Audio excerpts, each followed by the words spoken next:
And then it says, in November 2017, the Justice Department issued a forfeiture notice for nearly $74 million to U.S. banks Morgan Stanley, Wells Fargo, and Citibank in a bid to recover the money.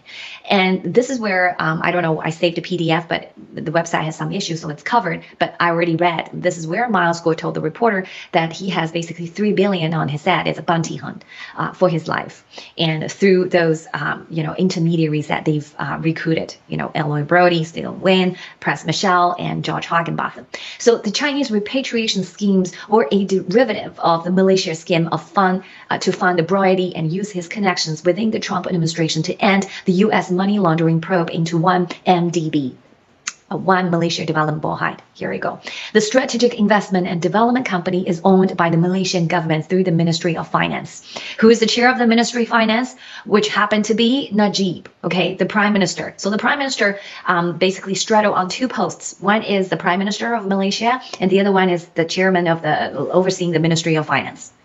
So that's the same person that Joe Low, the CCP, has basically corrupted, compromised, and completely controlled. He and his son and his wife, if you recall the previous episode that we went through it.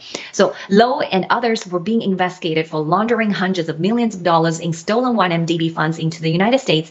More than $1 billion of the laundered money was used to buy luxury real estate, including Beverly Hills hotels, jet crafts, and jewelry, in addition of financing Hollywood movie, including Wolf and of the Wall Street.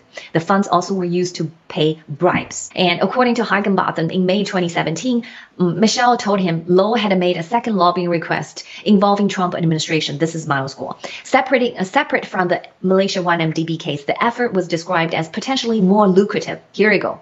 So Miles Guo's scheme is more lucrative than the 1MDB scheme that they're trying to get the U.S. DOJ to drop, investigation on Joe Low.